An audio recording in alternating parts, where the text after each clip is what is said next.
All right, it is Sunday during football season. Wait, maybe you've gone to church. Maybe you haven't gone to church yet. Maybe you're not going to church. Look, do you? But either way, we're really, really glad you guys joined us. Got a ton to recap after what was another incredible weekend of college football. Not as crazy from an upset standpoint, but from a tight game standpoint. I don't know if we've had a week where more big games delivered and we had last-minute finishes and overtime finishes and games coming down to the final drive. So I want to make sure and hop into it. I'm going to bring in David and Blaine here in 1 second, but I do want to let everybody know, hey, hit that subscribe button. We're trying to get to 200,000 subs, making our way there at a pretty good pace, and we appreciate you guys. Remember, if you donate in the chat and it's on topic, it will get read. Blaine's going to try and get to as many questions as possible. But having said that, we need to get right into the recap of one of the best games from yesterday. Let me bring in former Michigan quarterback David Cohn and my brother, former Western State, Colorado wide receiver Blaine Crane. David, I want to start with you. Just your overall thoughts of yesterday in what was wall-to-wall action from the beginning of the day at 11 o'clock all the way through the end of it, man. We had close games. We had great finishes, and the slate really delivered after we were looking forward to this one a lot.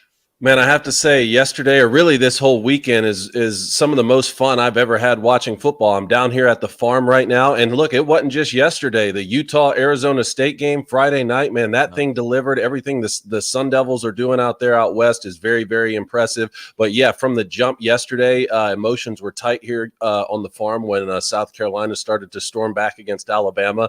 So that created an interesting early afternoon. And then some of these games, man, with the Buckeyes and Oregon and what LSU was able to do all the way up into the night game with Kansas State having to come back late against Colorado. One of the best weekends of college football that I can remember.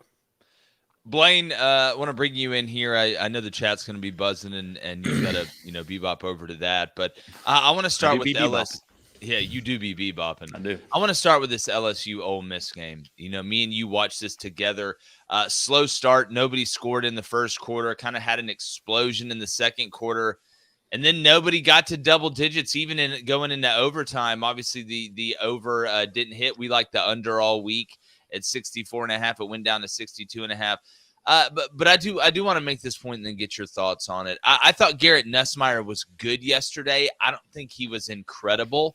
A lot of that was because what LSU was doing from a passing standpoint. A lot of it was down the field. That's why he was 22 of 51. Mm-hmm. That completion percentage isn't great, but they hit some big plays, right? And that was kind of the knock that we've had with LSU and Brian Kelly opening up the year, whether it was with Jaden Daniels against FSU or whether it was against USC with Garrett Nussmeier, was not really pushing the ball down the field. Well, they did it yesterday, and they just out-clutched Ole Miss. But Blaine, in that second half, Ole Miss had multiple opportunities to put their foot on the throat of LSU and end it, including in the last 5 minutes of the fourth quarter. And Lane Kiffin's team, with the ball in their hands, which is supposed to still be their strength. I know we talk about balance, but I mean, Ole Miss, you had your chances. LSU, you let them hang around. And in Death Valley, you end up dying when you do that. Yeah, let's go ahead and give all the credit to the fans down there. That place was absolutely electric. We talked about it all week. It's tough to walk in there with a 6:30, 7 o'clock game and expect to get a win. Surprisingly, and I've said this all week, I was impressed by both of these defenses. I liked Ole Miss defense a little bit more walking into this game, but I don't remember the exact number. But how many sacks did LSU have in this football game? The edges for LSU are young, and they're going to be extremely good. And the question comes back to it. I mean, Ole Miss, the last 3 weeks, where have you been weak at? It's up front, and it's a problem. Right, it is a legitimate problem, this offensive line for Ole Miss. Jackson Sart was running for his life the entire game. Where was Ole Miss banged up? Trey Harris out, have a lot of pieces out, but you had a chance to win this game. And another thing on the LSU part, which we've hit all year, I'd rather tell you whoa than go, right? And this was one of those games where you had to tell LSU, whoa. Brian Kelly was trying to get it all at one time, and there's a certain time. I respect that. After what we've been saying all week, Brian Kelly, I remember that we talked about it on that last drive. I mean, you needed 5 to 10 yards really to get what you wanted. They were throwing 15-plus yard passes down the field, even with banged-up receivers. So this game was everything we thought it would be. If you had a wedding this weekend, you're the problem. I've said it the last 2 weeks. It doesn't get better in this slate. But what a huge win, a must-needed win for Brian Kelly, especially at home. Well, David, we can talk about Ole Miss's offensive line struggling somewhat, and there were some struggles, but Ulysses Bentley did go for over 100 yards on 11 carries and a score. Parrish, before he got hurt, had almost 50 yards on 14 carries. I know Bentley had that one big 40, 45-yard run or whatever, but I mean, they were able to find ways to run the ball and move the ball. They just couldn't get that touchdown to give them that 2-score lead to put them over the hump. Remember, it was 20-13. LSU was just hanging around. Then it was 20-16. Then it was 23-16. And finally, LSU, because Nuss, I mean, that throw, we talked about his anticipatory throwing ability, and sometimes it gets him in trouble, where there were times where it really came through in the clutch for him, including putting that ball exactly where it had to be to Aaron Anderson to give them the touchdown to send it into overtime. And what did you think about the decision to kick the extra point? I know we're going to get into Florida not going for two. Blaine, I know you want to talk about that as well. What do you think about that decision, David? And then what do you think about LSU moving forward and what this means for the playoff for them? Yeah, no doubt. Well, Blaine, the answer to your question, how many sacks did LSU have? The answer is 6. The answer is 6. And just in case you wanted the mirror stat on the other side for Ole Miss, the answer is 0. Yeah, that's not a great recipe to win a game. And then when you said, hey, it's hard to go down into Death Valley and get a win at Tiger Stadium. Yes, we all know that, but it's especially hard when the opposing team doesn't take advantage of the opportunities they're given to take that crowd out of it. Once it hit overtime, I'm sitting there. I could feel it on the TV screen, man. I can't imagine what it was like to be in there. And then all of a sudden I'm looking, you're cooked. You're cooked now because now this crowd is the 12th man. That's another player on the field, and they're going to suffocate you.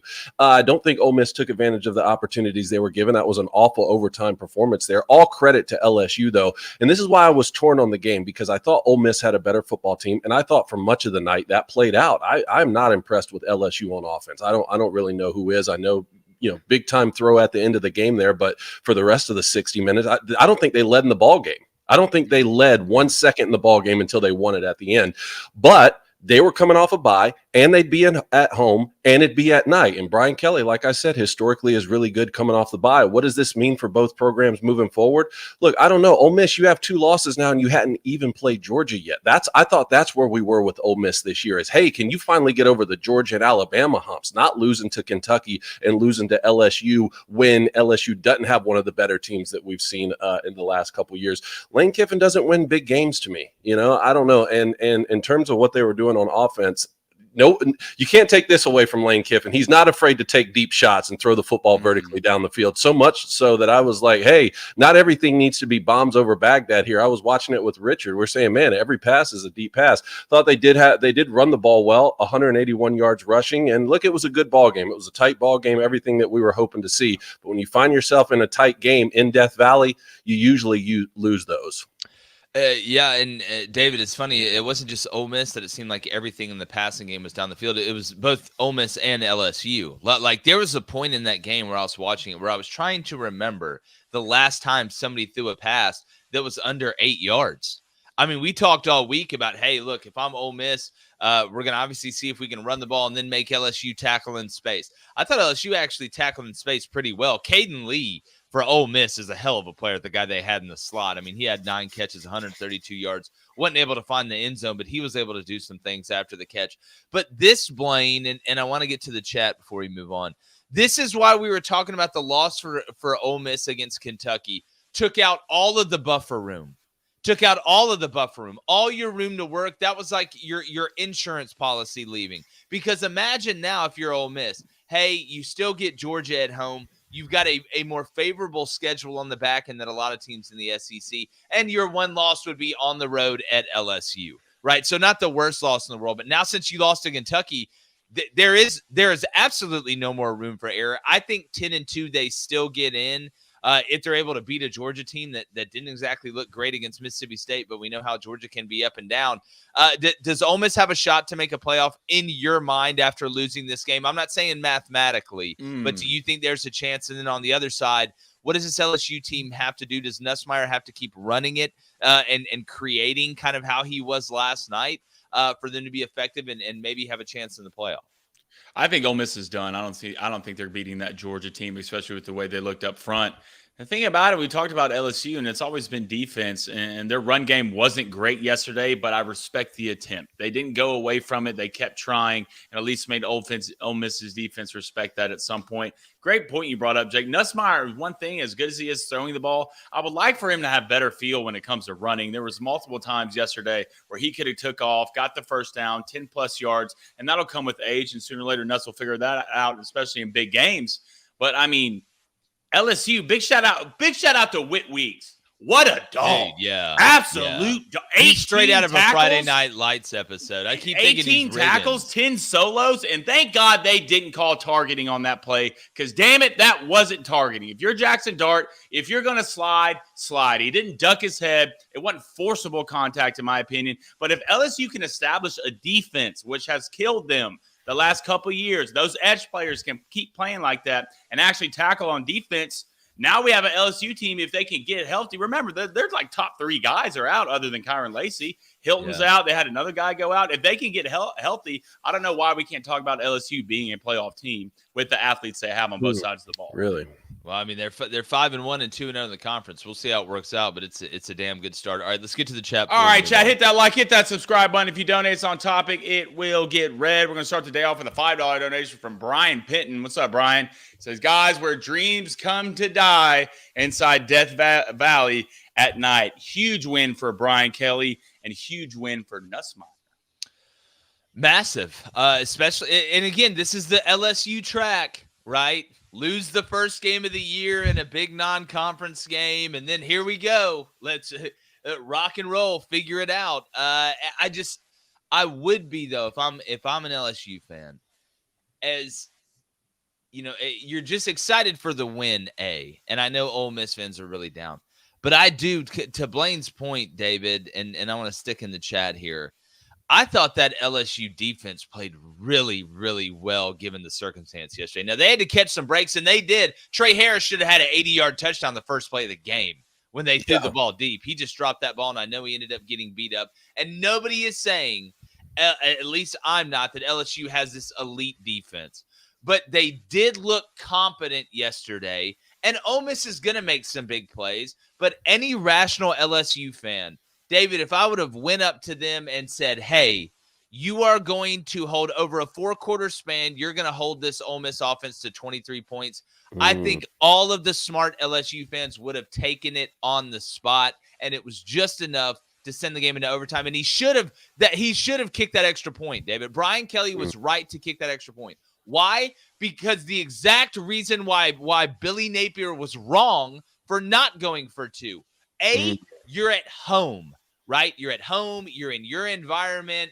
It's advantage you. B, you have an offense that is starting to figure it out and a quarterback that is experienced, and you feel like, hey, you've kind of caught up with him in this game, and now you've overtaken the momentum. I thought that was a smart move by Brian Kelly, but don't forget, David, and I know this is 3 questions wrapped in one, but I want to make sure I get this out to you.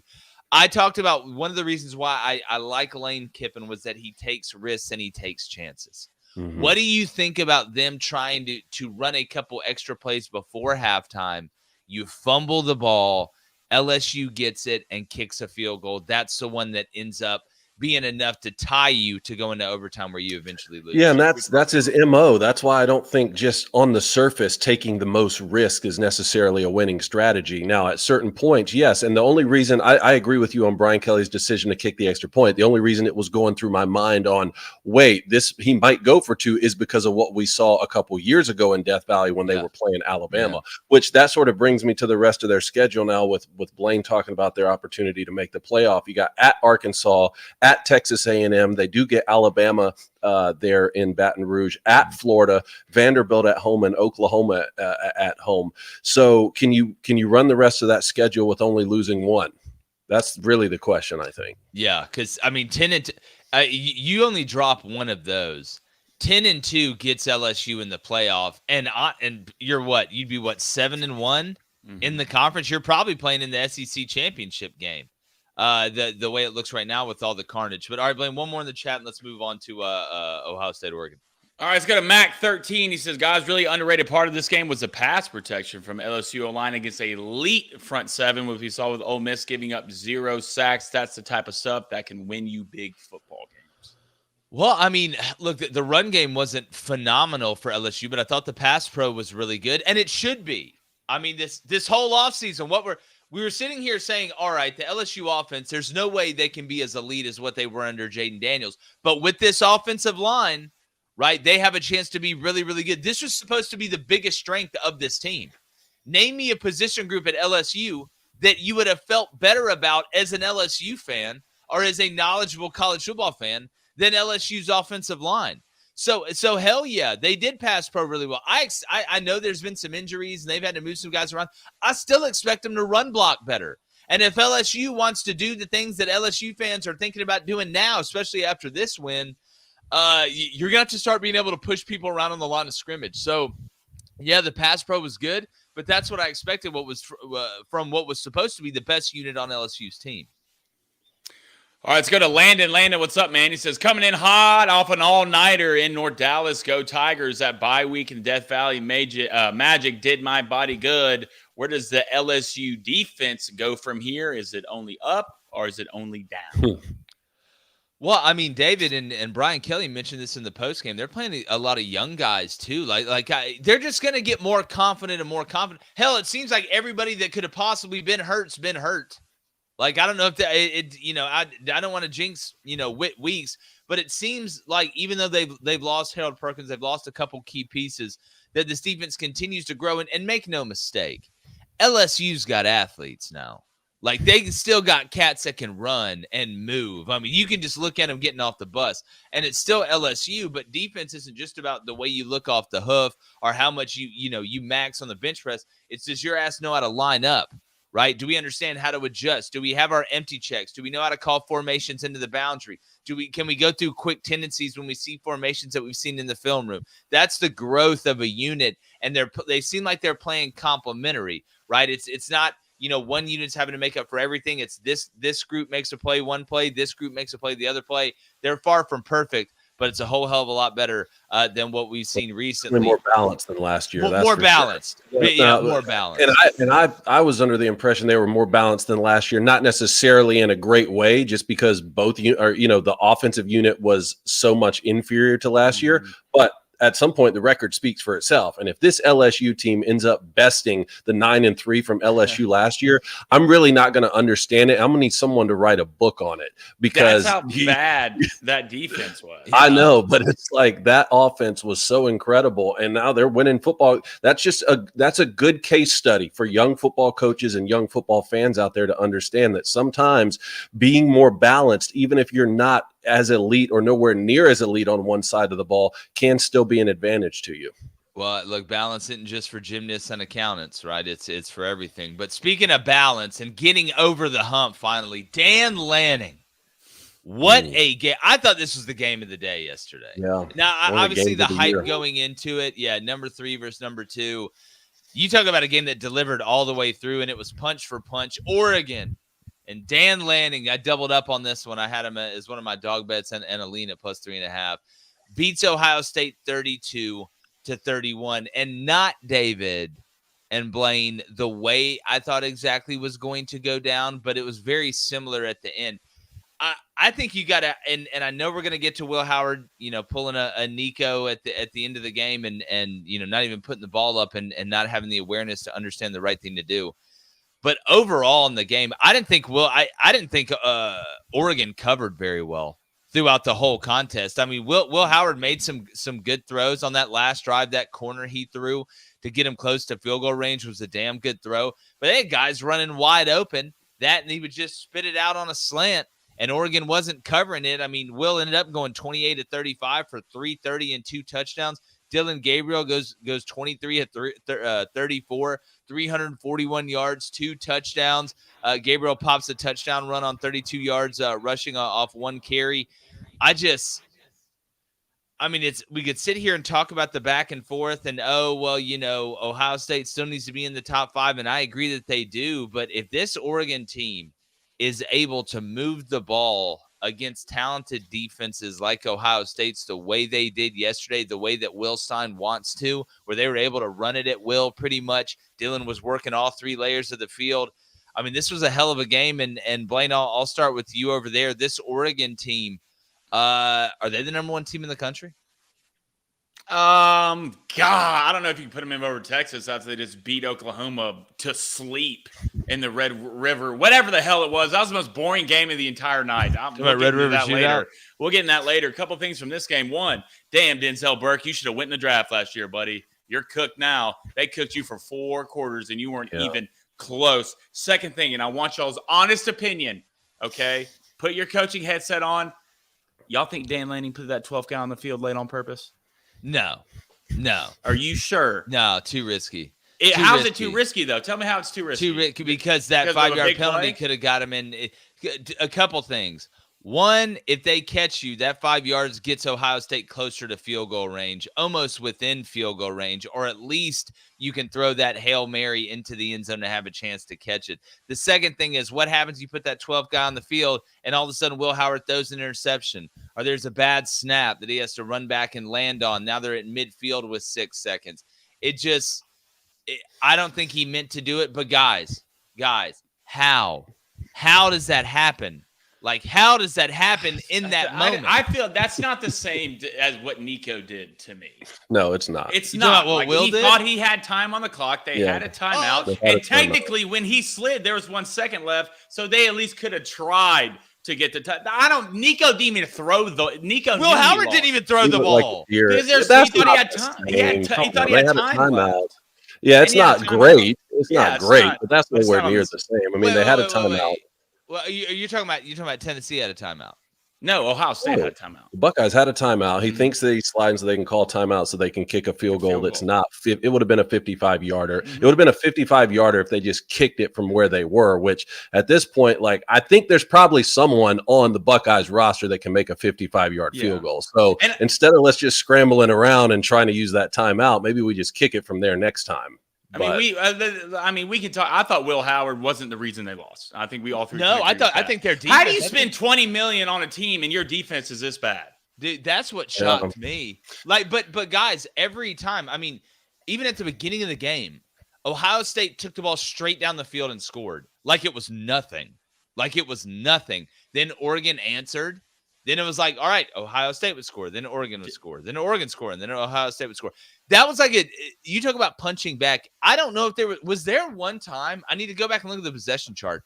Was there one time in that game where one team scored and then the other team didn't score the next possession? Mm-hmm. That's what I thought was so cool about this game, because very rarely do you see it. This was a top 3 matchup, right? Very rarely do you see a top 3 matchup that could have gone either way or could have gone any sort of way. I thought that based on the way that I had seen Oregon play, the Buckeyes could go in there and win by double digits. I thought that Oregon could do the same thing to the Buckeyes based on a weaker strength of schedule that we've seen from them so far, and having to travel 2 time zones, which we need to talk about that with the Big Ten and the way that some of these games are working out. Or we could see a close football game because both teams are getting exposed and they're not really good. Or we could see a close football game because both teams are really good and they're evenly matched and they're 2 top 5 teams in the country. I think we got the latter. I think they're both top 5 teams right now. I do agree with you though, Blaine. Like, the biggest takeaway for me was OSU secondary. Like, I understand Evan Stewart is a problem. He's an NFL player, absolute problem. And Oregon has a couple of them, right? But exposed to that level, I really wasn't anticipating that. And it wasn't like the one thing that killed you. We can go back to last year.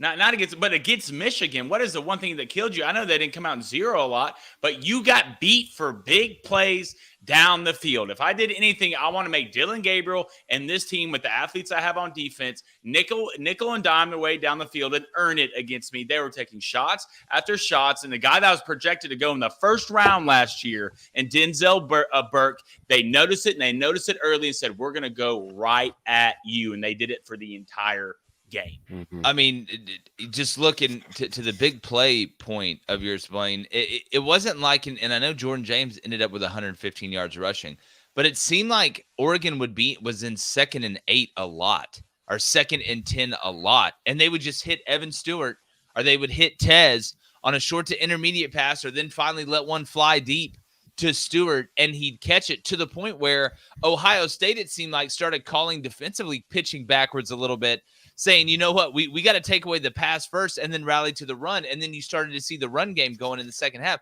I mean, guys, Evan Stewart had 7 catches, 150 yards, a touchdown.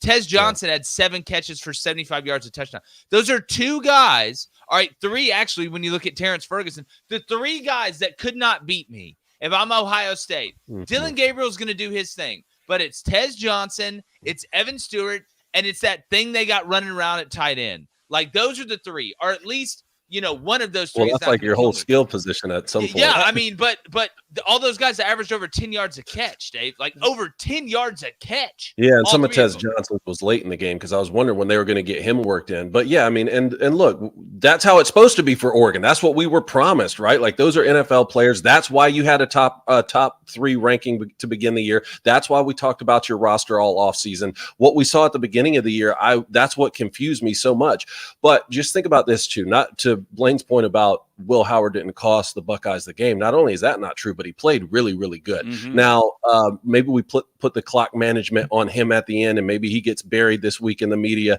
I'm not sure. I still think that's a coaching thing. I mean, it would have been a 55-yard field goal. You got 6 seconds left, a timeout. I don't know where the range is that you're trying to get to. I don't think that's a Hail Mary situation. You were playing to get into field goal range. The penalty helped a little bit, but that play aside, he played really, really well. This was one of the closest games of the year, 32-31, and they were at Oregon 2 time zones away.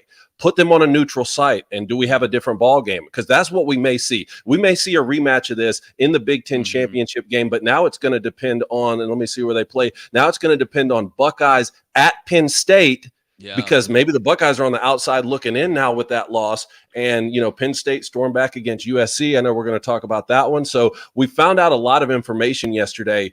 But if we wanted to see a rematch of that in the Big Ten championship game, the way we were talking about this offseason, that would be neutral site. David, I 100%. I think me and you both had Oregon winning this game, but losing to Ohio State in the Big Ten championship game. Obviously, we got to see what goes on with Penn State, and that may be a de facto tiebreaker to see who actually makes the Big Ten championship. But I do, before we get to the chat quickly, David, there's one point I haven't seen enough people talk about this. What cost Ohio State, and there is blame to go on Will Howard at the end, right? I think we can all agree on that. But if you're Ryan Day, how do you not realize that the clock's going to run after a penalty on you, right? Offensively, the offensive pass interference, they didn't realize the clock was going to start because it was a penalty while the clock was going on the offense, and the defense is up. So they're not going to stop the clock. There was 30 seconds that went off that clock that Ryan Day and them had no idea about, and then called timeout. There's like 10 seconds left. Yeah, they weren't dialed in there late in the game and still had a shot. Again, I'd love to see – I didn't see his post-game press conference. There was too many games going on. I would love to see what his kicker's range is and what the thought process was that there. Maybe there was a little PTSD from the field goal they tried to kick to try and beat Georgia in the semifinal a couple years ago. Well, maybe. We can't sit here and Lane Kiffin catch shots about not being able to win the big game and talk about Ryan Day not being able to win the big game. I mean, guys, he's 2-4 in bowl games. All right, you're 1-3 versus Michigan. You're 1-7 versus college football top 5, and you're 0-4 in the SEC against the SEC. Sooner or later, all right, we have to talk about a guy who's getting paid all this money and NIL, this and that, winning the big game. That guy at Oregon just won it, right? You can say Brian Kelly just won a big game, right? Sooner or later, this guy with all these athletes and all this money, it's either put up or shut up. If you're an Ohio State fan, it's either take that S or you get off the pot. And they're going to look, the grass isn't greener always on the other side. But sooner or later, man, sooner or later, as a fan, you have to give me something that matters. I don't care about beating Akron by 40 or Marshall by 30. All right. I want to beat Michigan. All right. I want to win a damn playoff game. I want to win the Big Ten. We have all these athletes, $15 million. You know what I could buy with $15 million? The players I could buy. We wouldn't give up a point. A point. I'm not an Ohio State fan, but it's to the point now where I'm starting to get pissed off. Yeah. Can I share that out? Can I share that speech out later? That was a good one. Well, what are they saying in the chat, boy? All right, chat. Really appreciate you guys today. All y'all in here. Sorry I wasn't looking. Let me go and get in here right now. Let's go to Nate S. What's up, Nate? says, Blaine, I'm in the same boat at you. Sooner or later, we have to win a big game. I don't blame Will Howard in this situation, but how is our secondary this bad? Jake used to coach secondary. Give me some pointers. Well, look, I've got to go back and watch all the tape. Sometimes I don't think people realize how many games we have to watch in a day, and there's so many problems and so much good and so much bad that, you start getting into the specificity of, oh, well, they're running a lot of cover two, and, the safety wasn't working the half right. Here's what I saw from Ohio State. Number one, I saw a lot of cushion early in this game, which shocks me against Oregon. That's Oregon. Oregon doesn't have a ton of big receivers. They got a couple. I mean, Evan Stewart's not a little guy, but like Tez and all them, they're kind of thin. They're really, really quick in a phone booth. They're very, very good laterally. They're one of the best at taking what should be 3-yard catches and turning them into 6 and 7-yard catches. Not because they're breaking tackles, but they understand space. That they steal yards, they steal half yards. So what it seemed like to me was Ohio State said, all right, they're going to operate in that 5 to 10 yard window with Tez and them on slants, off RPOs or whatever. But Ohio State, when they tried to adjust, at least to me, all right, and they tried to mix coverage, whether that was running man, whether that was running zone, whether that was running split coverage, I never felt like that they leveraged Oregon's receivers right in the slot. What do I mean by that? Obviously, DBs have to play a certain leverage. You're either playing inside leverage, you're playing outside leverage. You never want to play straight up a guy because it gives them a two-way go. It seemed like whenever, whether it was the nickel, whether it was the down safety, whoever the hell it was, when they were supposed to be inside leverage, they weren't able to keep the leverage against the RPO. They were very undisciplined from an eye standpoint. That's why Dylan Gabriel kept holding the ball and spitting it, because the eye discipline in the intermediate level defensively wasn't very good. And I felt like they lost leverage. And when you lose leverage against quick, fast guys, like that's how you turn 10-yard gains into 22-yard gains like we saw last night. That's why I thought Tez killed him on the interior. Just killed him because you got to keep that guy. It's kind of like a bull, right? You got to keep him in kind of cornered and boxed in. They let Tez go wherever. And when you're able to throw option routes, I mean, didn't Oregon have a receiver get thrown out for spitting on somebody? I can't remember exactly what quarter that was. Yeah, didn't he come back in, dude? I think was he it came back Trayshawn? in. Was it Trayshawn Holden? I think it was Trayshawn Holden. Yeah. They did that with someone else. Let's go to Izzy. Izzy, what's up? Says PFF College posted a tweet about Dylan Gabriel now leading for a Heisman. Yeah. Let's calm down a little bit, fellas. But where would you put him right now on your Heisman list? I mean, David. Man. He's in the top 5, and he's been hovering around because even in some of those close games where they hadn't looked great, he's looked pretty good, except for the one last week when he had multiple picks in the red zone. That can be overcome, though. I mean, he was throwing, a couple interceptions in the red zone in early October, not going to vote on the Heisman until the middle of December. That can be overcome. Obviously, this game's going to stick in people's mind. And look, how do you finish down the stretch? I mean, the Heisman is won in November. Late October, November, that's when the Heisman's won. And I think Dylan Gabriel, I know we had fans calling in this week questioning, why people are so high on him. Look, man, when you throw for 14,000 yards in your college career, like you're doing something right.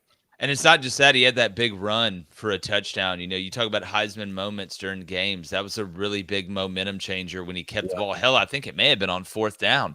It was either 3rd and short or 4th and short. And he read it. He read it right. Read it There's so many other quarterbacks who are supposed to be better runners around the country who won't pull that zone read. David, the Heisman right now to me is as wide open as I can ever remember it being at this point. It seems wide open. And Colorado just lost another game too. And Travis, well, and again, I still think if Travis Hunter continues doing what he's doing on both sides of the football, he can afford a couple more losses than a normal player can because of what he's doing. But he went out last night, right? And I don't know what point in the game did he go out? Something with his shoulder? Yeah, was it second quarter? I can't exactly remember. I can't remember. We've seen this for 2 years in a row now. You're playing the kid every single snap of a ball game, and he doesn't even make it halfway through the season, and we're wondering why. I mean, I know that he wants to be playing both ways, and he's clearly shown that he's the best athlete in college football and can do this, and is probably going to be starting at point guard for Colorado's basketball team from what I hear. But at some point, if you can't finish the season, then maybe we limit some of those snaps, right? No, and I love everybody's like, oh well, look, he's in good enough shape where he can do it, guys. That's not we're not talking about if he runs enough cross country to play both ways. Like we know that's hard, but it's the beating that you take. you're taking double the beating. It's like if you put something in the microwave that needs to be in there for 6 minutes, all right, but you put it on super hot and put it in there for 4. Yeah, it may get super duper hot, but it's not going to taste as good as if you waited and gave it its time. I mean, Travis is out there having to expend physically. He's not the biggest guy in the world either. Like, that's a lot to ask a human being. don't know if y'all know, but there's a running back at Boise State who's pretty good. I was just looking up his stats. Yeah, he's pretty good. He's had 217 yards against Hawaii. He had 217 yesterday. What was the final? Yeah, it was like 31-17. 217 on 31 carries and a touchdown. I mean, he's still my leader right now. Yeah, but again, take that for what it's worth, man. Yeah. A lot of guys who are leading in October don't win it. I think the question now for Oregon, though, is, and I'll pose this to you guys, with the rest of that schedule, at Purdue, Illinois at home, at Michigan, Maryland at home, at Wisconsin, and then Washington at home, do they drop one they're not supposed to? I think so. I just don't know how good that defense is. I mean, I feel like who's it going to be, though? Did you say Illinois? I'd probably is it going to be Illinois? I just watched Purdue take Illinois down to the wire yesterday. I know, man. Like, I didn't get to watch that game. I looked at it, and it was like 21-0. Next thing I know, it was 41 going into overtime. Well, I saw it was 27-3, and I had Illinois over 30.5 team total points in one of my parlays. Yeah. So then I looked down, and I'm like, wait, it's going into overtime. Like, what? Like, Purdue was able to put that together, but no, probably. Like, is anybody going to roll through the SEC undefeated or the Big Ten undefeated? I don't know. Probably not. But Oregon's got, with that schedule that you just listed, they've got as good a chance as anybody, right? I mean, it's not easy, right? Playing in Michigan's not easy, right? But I don't know, man. I feel like, Oregon should be favored in all those games, which means they'll definitely lose one. But speaking about favored, look, Texas was a 14.5-point favorite yesterday.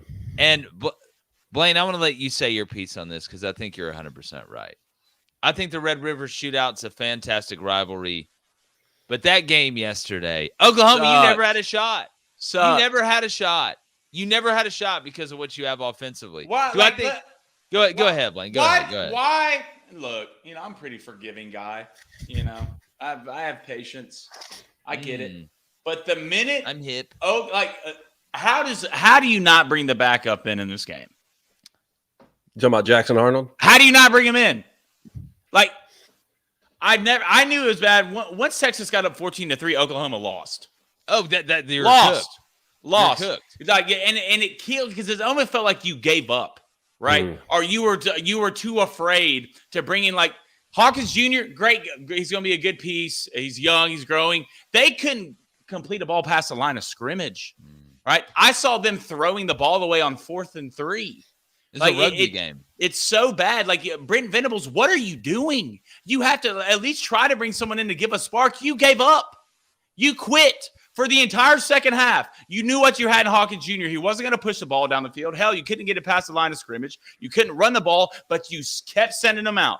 You kept sending them out and let it get worse and worse and worse. And I tweeted it. What an embarrassing performance. What a terrible game to watch. And what an embarrassing and just soft-ass performance if you're the Oklahoma head football coach, that you don't put Jackson Arnold, even if he's not the answer, to get a spark, to get something, to at least try to look like you're fighting to win a game. I've never seen a team get down 11 points and quit on offense. I thought the defense tried to play as best as they could. They didn't tackle great, but they're on the field for the whole damn game. Britton Venables, how do you not bring in Jackson Arnold? Just if you can give me a logical explanation, that's fine. I'll shake your hand. I'll give you the 18% tip, whatever you want. But just tell me why you wouldn't bring him in.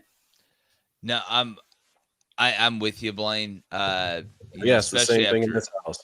Yeah, especially after what happened in the second quarter, where Texas was able to score 21 points and really kind of put the game away. What upsets you probably the most, or I think would be one of the most upsetting things if you're an Oklahoma fan, is the beginning of that game, and really the whole first quarter went exactly how you had to have it go. That's what I was going to say. Went exactly how you had to have it go. Quinn comes out. He looks rusty after having not played for 3 weeks, 2 game weeks, and a bye week, throws a pick. You're winning the field position battle. Yes. You're able to go down there and kick a field goal to take the lead. but Texas gave you multiple chances to kind of make a statement offensively, and you didn't even have to go 70 yards. You had to go 35 yards or 40 yards, and you weren't able to take advantage of it. And it was like once Texas realized when they got through that first quarter that Oklahoma was going to be that deficient on offense, it almost was like a breath of fresh air for Texas. Like you could almost see Texas not relax, but realize, and not just on defense, offensively too. I think one of the things that settled Quinn down a lot was realizing Oklahoma couldn't score. Like Blaine said, the minute y'all got up 11 points, the game was a wrap when it was 14-3. So yeah, at some point, if you're Venables, you got to bring in Jackson Arnold to try and throw it or push the ball down the field or do something. But it's not that it happened against Texas. It's how did it get to this point, right? Going into this year, Jackson Arnold, the heir apparent, the boy who lived, the boy who pulled the sword out of the stone. He's going to be this. He's going to be that. Doesn't work out. You pull him. All right, Hawkins Jr. does some good things, but he's obviously not it's not working. Then you don't put him back in the game. So if you're Oklahoma, how did it get to this point offensively? It should never be this bad offensively at a place like Oklahoma. And eventually the dam just broke. We saw something very similar, I think, happen. Not as it happened later in the Georgia-Clemson game, but we saw something similar in this game. Eventually the dam broke on defense. Wisner went for 120 and a touch on 13 carries. And Texas was just able to kind of run the clock out, David. We are 100% on the same page there because not only did Oklahoma win the first quarter 3-0, they won it in a way that was exactly what we talked about for the keys to victory. It was as if they listened to the show. Blaine, you were talking about, can Oklahoma get pressure on Quinn Ewers? They had a sack on the first play, right. And then Quinn has a wide open dig route. He overthrows it. Oklahoma gets a pick. Next time down, he has another wide open guy. Misses that throw too. It was turning into a field position game, which is everything Oklahoma wanted. We might not be able to score a lot, but we're going to keep them from scoring. We're going to punt it. We're going to win the field position battle and try and figure out some sort of way to win time of possession. And then it was like, it was Wingo. Wingo had a big play there in that second quarter. I can't remember if it was a run or a pass. It was like after that big play by Wingo, I think Texas was like, oh yeah, we're better than them. Let's just go be better than them for the next 3 quarters. And now guess what? If you're Texas, you get to host Georgia, and if somehow you get by that one, guess what? You got some real world beaters because you're going to Nashville to play Vanderbilt after that one. Yeah, baby. It's just, and I want to go to this guy right here, House Money Productions. What's up, dude? He says, y'all never played sports, and I can tell, buddy. I was a receiver in college. That guy on the top right was a quarterback at Michigan, and Jake coached and played. So 1, you're a dumbass, and 2, this is how I know you're stupid. It's because you say stuff like this. Let me find it. Well, it just disappeared, or you deleted the comment. You're talking about, well, the reason they play Hawkins Jr. is because, well, they don't want anybody throwing a pick. Well, it doesn't matter if you can't throw it regardless. If you think you're just going to run the ball and beat Texas for 4 quarters, like it's about giving someone a chance to win. And obviously, if you put Jackson Arnold, then I believe he's a better passer than Hawkins Jr., and I don't think that needs a lot of explanation. Well, a lot of it's just making a change, like trying to mix it up, like to show your team, and whether it's offensively, defensively, but especially the quarterback position. Hey, we know this isn't working. We're going to try and put another guy out there that maybe can change up our mojo.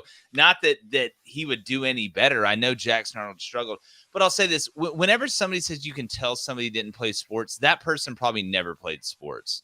That's like those people that say stuff that really hurts them personally inside, but they want to tell you. So I mean, again, just Google me, bro. Oklahoma having to decide between being one-dimensional and not turning the football over, or being a little bit more multi-dimensional but turning the football over, is not a new conversation. We've been talking about with Auburn on your guys' side for the entire season, and Michigan on my side, which is Davis Warren was turning the football over early, so they go to Alex Orji. Let's just be one-dimensional. Then you find yourself, oh wait, we can't win a big football game on the road when we're playing Washington. Let's go to Jack Tuttle. Same thing that you guys have been talking about when it comes to Peyton Thorne at Auburn. So So it's not like Oklahoma's the only team in the country having to deal with this problem right now. But yeah, at some point it's like, if you're going to lose the football game anyway, then where can we possibly get a spark from? Even if it's running back wildcat at some point and getting an extra hat on a hat, like, I don't know. But that's another thing from just a technical standpoint that Texas was doing on defense, what Georgia was doing defensively that we talked about against Jalen Milroe and Alabama. Those layered pressures with some of those spy looks. They're saying if Hawkins can't throw the football down the field, let's run a little bit of that rush 3, spy 2, but it's like layered pressures. I thought Texas had a good plan on that with Hawkins in there. And it kind of gives you a little more integrity in the pass rush too when you do it that way. And I thought, obviously when you realize, hey, Oklahoma can't throw it, a lot of what they're going to be able to do is that either quarterback design run game where the quarterback has the option to keep it, or when the play breaks down and he takes off. So being disciplined in the pass rush is huge. And I thought Texas was. That's the difference, right? It's the teams that are talented and disciplined, the ones that are smart enough to know when to say when, even though they can probably get away with things athletically that other teams can't get away with. Those are the teams that end up winning championships. So And again, we can sit here and talk about Oklahoma's struggles on offense. That's not going to surprise anybody. But once again, this Texas defense in a big game showed up and showed out. We watched them do it against Michigan. I know that's not the best offense in the world, and they've got some similar problems to Oklahoma. But just a dominating win by Texas, and the game went about how, they kind of wanted it to go there in the second half with no game pressure, and Sark and them able to find a way. All right, let's stay in the chat. Then we got to move on. All right, let's go to Texas 1814. He says, I agree with the concept of bringing in another QB to get a spark. Bama fans have done it. I just don't know why they never pulled the trigger if you're Oklahoma. Well, again, it's not the place you want to be. It's not, I don't want to pull the pitcher with a great fastball for a guy that can't throw a strike. I mean, it's a tough situation to be in. But again, it's signaling to your team, hey, guys, we're down 21-3 or 21-6, whatever it is. We're going in the fourth quarter. We need a spark. Maybe Jackson Arnold can come in and make a play. I know he struggled, especially in the RPO, but maybe he can make a play to get us back in it. It's just trying to mix it up, man. And I was surprised that they didn't make the move. Yeah, me too. Let's go to JM. What's up, man? He says, you had to make the change to Jackson Arnold when it was evident that Hawk couldn't get it done. I don't know how Seth Luttrell could shite the bed so bad in play calling. It never changed throughout the game. Well, I mean, he knows what Hawkins Jr. does best. He knows what position to put him in and what position to not put him in that would be the most advantageous. But when you're having to call plays with one hand tied behind your back, look, the fault with Luttrell, I don't think is the play calling. The fault with Luttrell and this coaching staff is that it got to this point. Like it's so hard to call plays when a quarterback can't throw it and you're not running the triple option. It's like trying to call plays in basketball and you can't shoot. Like, damn, like we can't get a layup every time. We're not going to be able to drive to the basket and dunk it every single time. At some point, you've got to make a play through the air with the ball. Like it's tough. Also, I think maybe Texas is just that good too. Oh, they are. Look, they're the real deal, and they just caught you.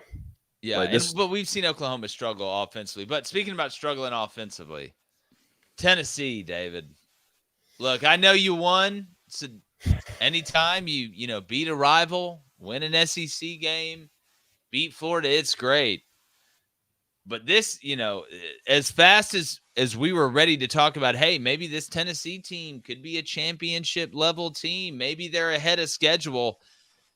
The defense is still really good. Florida, had struggled to get stopping the run, and everybody all week told us, how much Tennessee was going to crease Florida on the ground. I know Dylan Sampson had 112 yards and 3 touchdowns. But this offense, man, they're not balanced, and there's no everything has to be so on schedule and perfectly on script, David, which is so weird to say because I thought that would be the complete opposite with the way Nico plays and this offense operates. I'm very perplexed, guys. I have to say, I'm very perplexed right now. Shutout in the first half for the second straight game, and these are against defenses at Arkansas and Florida. These aren't even the best defenses that you're going to face all season. Shut out for this first half for the second straight game after what we saw at the beginning of the year.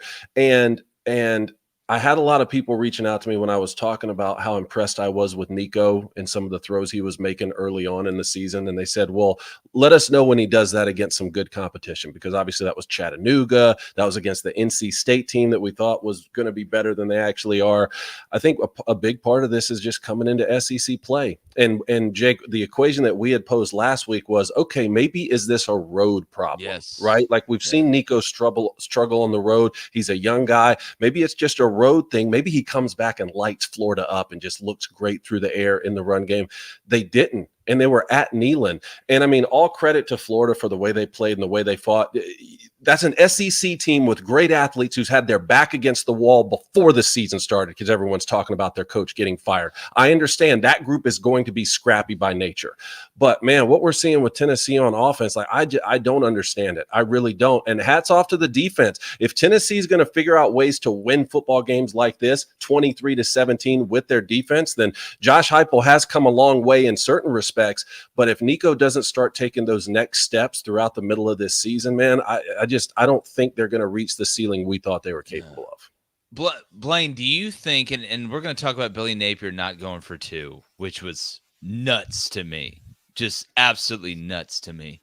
But when I watch Nico, man, he looks like he is thinking a million miles an hour, and he's almost nervous to pull the trigger, right? Even with that pick he threw over the middle late in that game yesterday, like, dude, you froze up and then decided, all right, I'm going to take this risk. It just seems like if the first read is not perfect or it's not exactly what he thought was going to happen, he can't function, and it almost limits him athletically running the ball. Tennessee's not going to win anything big like that. They're just not, and they're going to waste a really good defense, to be honest with you. Yeah, guys, Florida just had a really good game plan. You know, this is such a good game plan. So did Arkansas. So did the team before that. Nico doesn't know what he's looking at. I said it all week.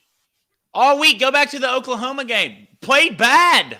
Arkansas played bad.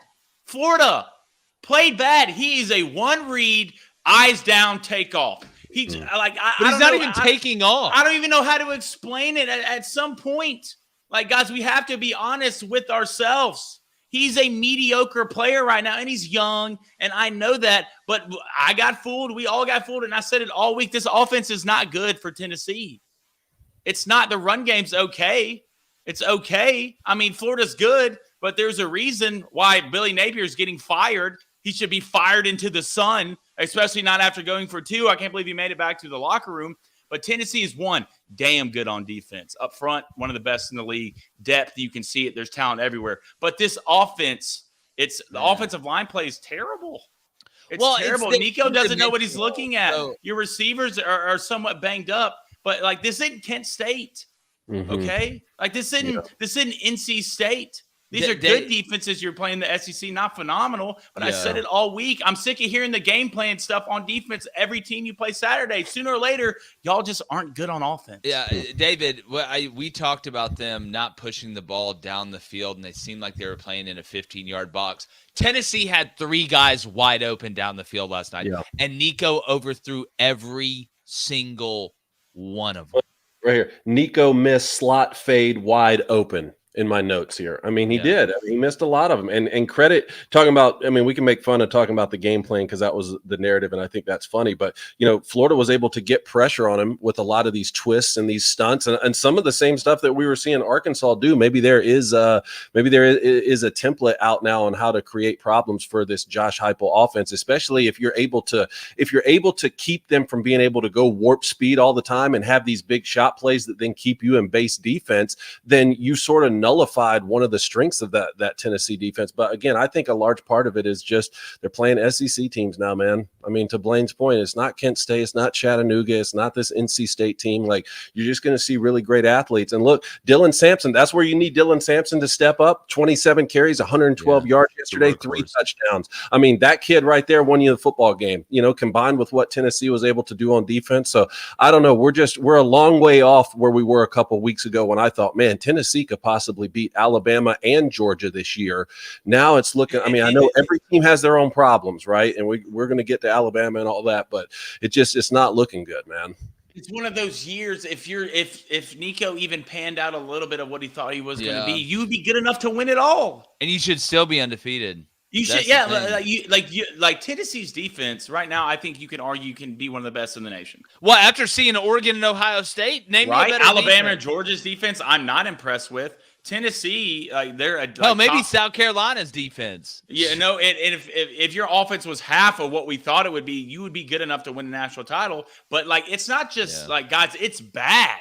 Like, it's not like, oh, well, we can fix this. Like, it was 3-0 at halftime against Florida at home. I mean, guys, if Graham, I know they were playing a 2-quarterback system, but I'm telling you right now, if Graham Mertz don't get hurt, like I mean, he was starting to cook there in the second half. I do, before we move off this game and get back in the chat. You know, I gave Billy Napier a lot of the benefit of the doubt. I never want to see a guy fired, you know, there's a couple, but after being in it. I'll just never understand how you could be in his position where you know you're probably fired, right? Unless you do something big.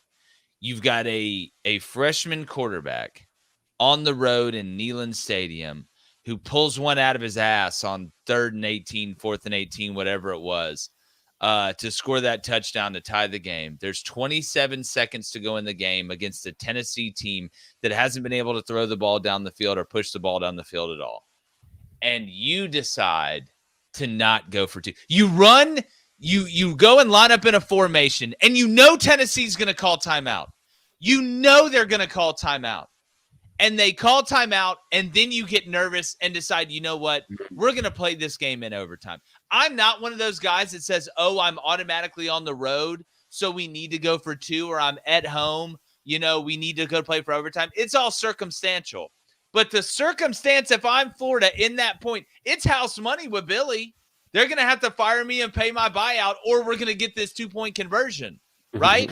Like, so I've talked about the disorganization of the team, which we saw again multiple times for Florida in key moments, like we've seen during the whole Billy Napier tenure. But I've never thought he was scared.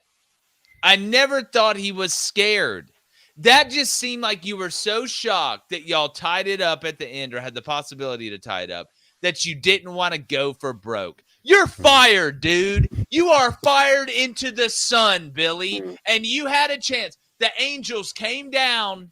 The watchers came down and gave you this gift and said, if you just climb up this mountain, Billy, it may be okay. You may get out of the desert after you've been wandering for what seems like 40 years at Florida. But no, you didn't even try and climb up the mountain. You just took your goat and walked back to the village and hoped. What if they ended up winning in overtime? Would you have still said that's the wrong call? Yes. Yeah. Yes. Yeah. Why? Like, I've never met a guy who has like nothing to lose more than Billy Napier. Mm-hmm. Yeah. What's the worst that could happen? You get fired, buddy. You're fired. Yeah. Like, regardless if you win this game or not, you and I'll never understand it. Right? You're Billy Napier. All right. You're bad. Your team's bad. All right. From a record standpoint, it's not great this year. All right. You're pretty sure you're going to get fired. 90% sure. You're on the road at Tennessee. You've been leading the whole game. All right. You have a chance to win it. The best chance you're going to have. Tennessee's a better football team than y'all. Everyone knows it. Hell, Billy, you know it. Okay. And you don't go for two. Just give me the reason why you wouldn't go. Yeah, it's like one from Brian play Kelly at to LSU, get I get 2 it. yards. It's one play to get 2 yards, or 4 plays to get 25 yards. I'll take my one play for 2 yards on the road with a freshman quarterback, Cone. And if you get it and win, you're 4-2. You're 4-2. Yeah. That's why I said maybe it's the worst thing that could happen to Florida is for them to mess around and win this game. I would have gone for it. Yeah. Hell yeah, I would have gone for it. All right, let's get to the chat. Sun Belt Billy. And we'll see about that. Let's go to Rocky Top Fan. What's up, brother? He says, guys, Florida is a better football team than Tennessee. I understand why Billy Napier didn't go for it in overtime. Well, you know, I don't think they are a better team. I don't think they are.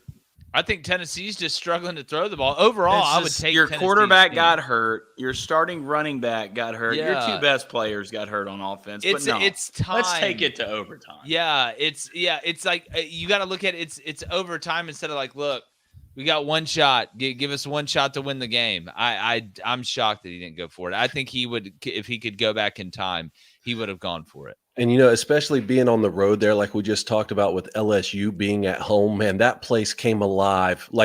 Even more so than it even was during regulation. And at that point, you feel the home field advantage, right?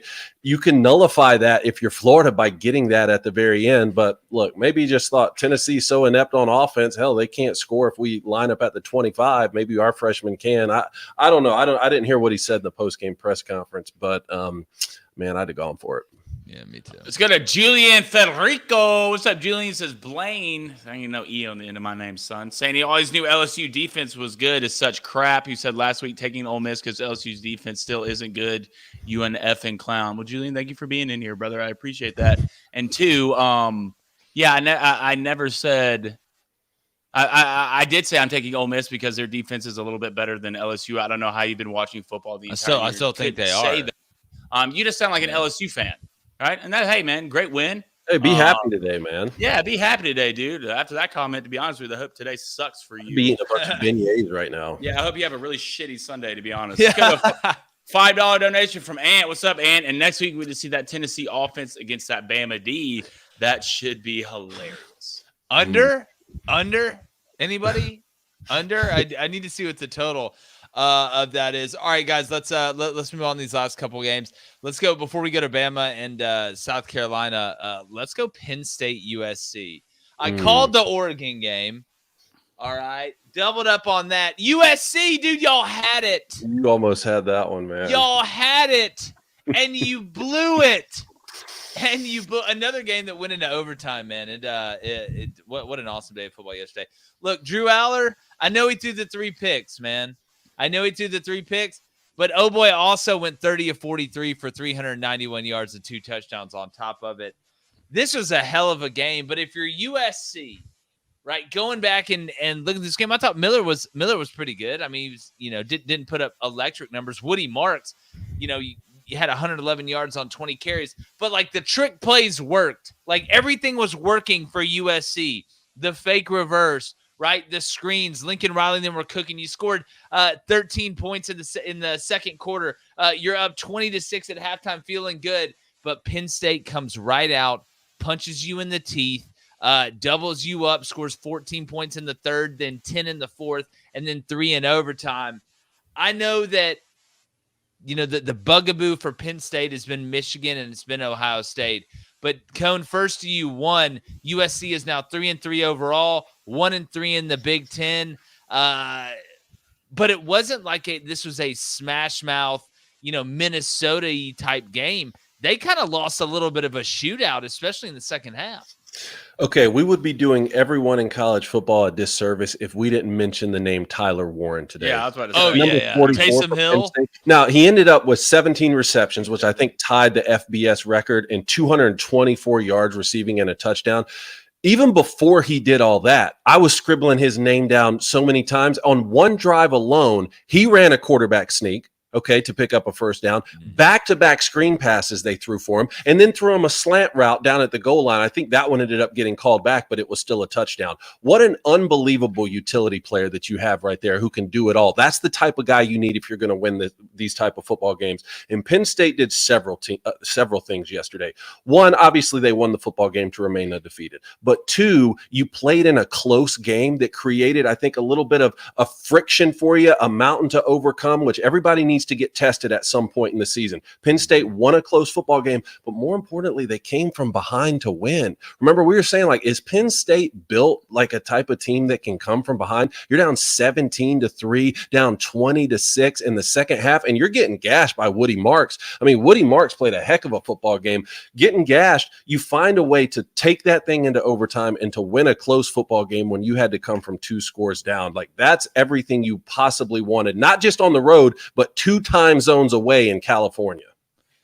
Blaine, where do you rank this Penn State team right now?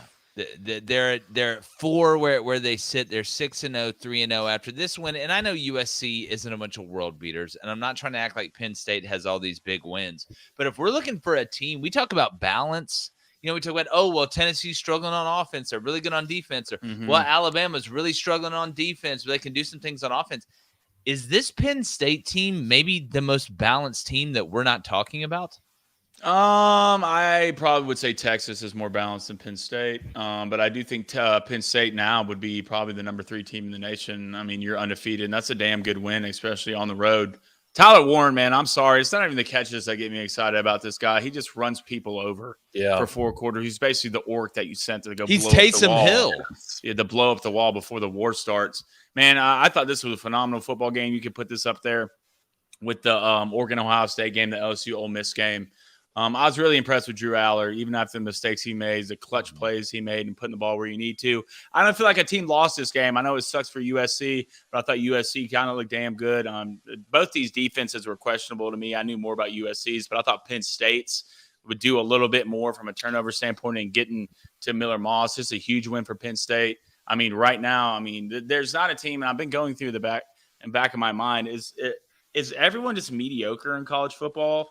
Or is everyone just good? Well, it's we talked about it last week. Is there no elite team? Obviously, there's tiers. There's teams that are the best, and there's teams that are kind of right underneath them, and then right underneath them, and so on and so forth. It's kind of like a Russian China doll situation. I think the question is there an elite team that is just better than everybody else that you point at the top of the hill and say, all right, that's who we got to catch? I don't know. And after watching – I've watched Quinn Ewers enough where I know who he is. He may have been a little bit rusty yesterday. I just don't think there's an elite team. Like, even watching Oregon and Ohio State play, like, there's not that one team like we used to look at Bama, like, oh, damn, like that's our Georgia, right? Or even like Michigan to a certain extent last year, like, well, we know this team is very veteran and really good, and they're elite at what they do. I don't think there's an elite team this year, at least so far. One may grow into one, David, but it's picking a 4-team playoff right now would be absolutely impossible. Oh, God, it'd be hell. College football season like that for since we had the 4-team playoff, even last year where it ended up being 7, there were 7 teams for 4 spots because the Buckeyes lost only 1 game on the road at Michigan. Georgia only lost the SEC championship game. Even that, we knew what had to play out last year. You couldn't pick a 4-team playoff right now. So if there was ever a year to triple the playoff in size, it's this year. And I'm looking like, man, are we going to be able to pick 12 out of this? Like, I really don't know. The way I'm starting to see the national landscape now is we may see a scenario where a 9-3 team really gets in, or possibly 10-3 because of the conference championship. You lose the conference championship game. One thing I did want to say on USC, since we're talking about critical coaching decisions at the end, and I'm a Lincoln Riley fan. I think he's a good head coach. Why are we not taking timeouts there at the end of regulation? Yeah. They had an opportunity to set up for a score. I think they had all 3 timeouts. They at least had 2 timeouts. Didn't use any of them. The clock's just bleeding down, and then you go to overtime and look, you lost. I didn't understand that. No, I'm with you, especially kind of the mindset you would think Lincoln Riley and Miller Moss and they would have, and what USC has really been, which has been an offensive powerhouse that struggled on defense. I know the defense has gotten somewhat better, but I'm with you 100%, David. I thought overall that the game management, especially at the end of games, and a lot during this season, has been bad. Right. I think there's been, and there's always scenarios and circumstances where you look and you're like, well, the coach should have done this and he didn't do it. But it seems like there's more of that this year on the negative side of, oh, well, what was Ryan Day doing, not realizing that offensive pass interference is going to make the clock run, or, what was Billy Napier doing, or what was Shane Beamer doing, or whatever. But I tell you what, man, speaking of Shane Beamer and a different USC, South Carolina yesterday put up a hell of a fight against Alabama. Really blew it, if we're going to be honest. That fumble in the second half we kind of turned the tide, pun intended, and helped get Alabama back in to kind of put the finishing touches on it. But still, having said that, right, you get a chance, you score late. Nicholas Harbor makes a big-time catch. Then you miss a wide-open guy. Not that it was the easiest throw in the world, but on that 2-point conversion, Lenore Sellers has to make that throw. I tell you, if you're a South Carolina fan, this almost stuff has got to be so frustrating. It seems like they almost get it done. in these big moments every time, or when they set themselves up for a big moment, they almost find a way. And you got to credit Alabama, they're at the end, holding on. But David, I know it's a game you watched in your house. This Alabama team with Kalen DeBoer, man, they just do dysfunctional things, and they don't seem to have that kind of edge and that killer to them that we're used to seeing from Alabama in the past, where even if it went bad, you knew they were going to find a way to make a big play. This just, I don't know. It smells different, man. It's a different dynamic.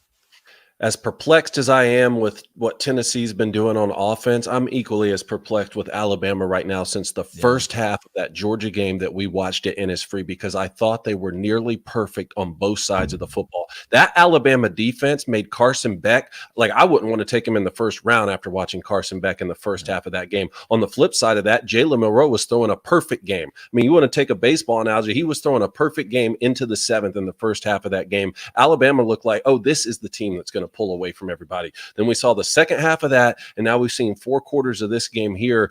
There are a lot of problems. And one, the penalties. Like, we talked about this the last couple of years that Saban was there. It was surprising to see him be so penalized, but you're at home, man. You're at home in Bryant-Denny, and you're getting penalized more than South Carolina. And I'll tell you one thing that stood out to me. We're talking about critical decisions at the end of games. Alabama has 3rd and 10. If they pick up a first down, they'd be able to kneel it out and win the football game. And then they scored. It was a touchdown. Everybody here was going crazy. And I said, man, I would have gone down at the 1 yard line. Let's kneel this thing out. We don't need to score. And everyone in the house here said, no, go ahead and score. That puts us up by 8, right? Like, they'd have to score and get a 2-point conversion. Like, okay, well, I remember Mario Cristobal not kneeling it out. And you would have to instruct a player to do that because he's wide open. He beat everybody. You'd have to tell him to go down. That's the kind of stuff you need coaches to do. And then all of a sudden we look out, South Carolina's throwing a Hail Mary for a touchdown. Incredible catch there. And they get the 2-point, and they get the onside kick. At this point, I'm like, you're going to lose the football game. Yeah, you're going to lose the football game, and you could have had it at the 1 yard line and kneeled it out after the first down.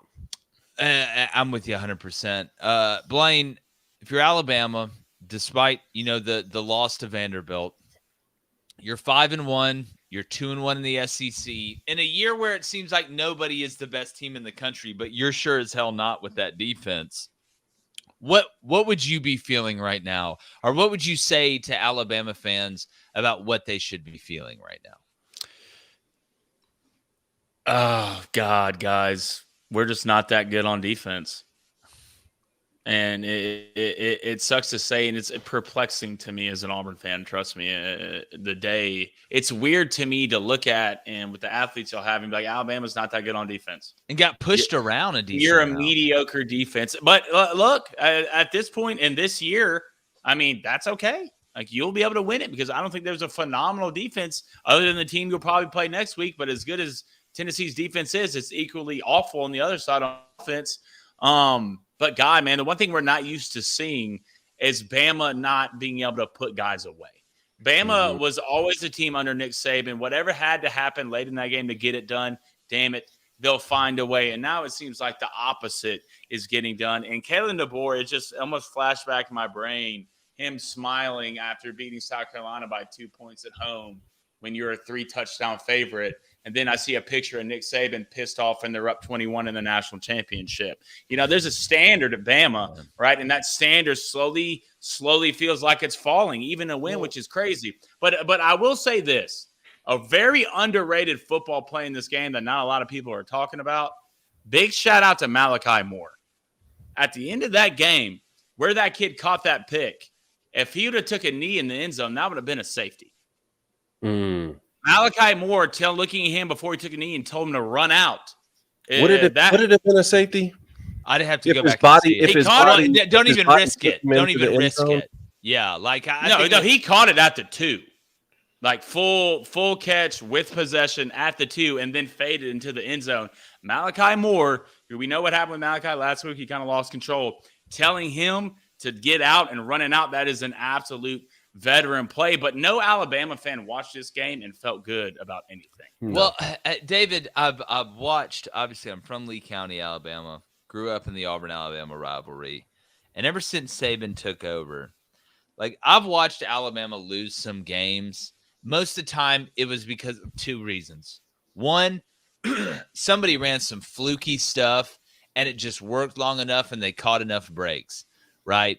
Like that Tennessee game a couple years ago where they, scored like 45 points or whatever it was, or Johnny Manziel catching a tip off when he tipped it to himself and throwing it up to Mike Evans. Like I'd seen that. Or the second reason was they just ran into it like a super team that was like them, that had either a couple guys or like, Jaden Daniels and Malik Neighbors and Brian Thomas Jr., right? Like all on the same team. I have not consistently watched Alabama just get pushed around by, and again, South Carolina's got NFL players all over that team. I'm not saying this is a bad South Carolina team, but I watched Vanderbilt and now South Carolina push Bama around a decent amount on the line of scrimmage on both sides of the ball. That's, to me, what would give me the most pause. Not that somebody made a crazy catch at the end and kept a foot in bounds, or, there's one guy that's 5'7" that's a 10, 300-meter guy that outran us on a kickoff one time, or when he got a slant. It's that teams are lining up, and like Rocket Sanders looked twice his size against Alabama running the ball yesterday.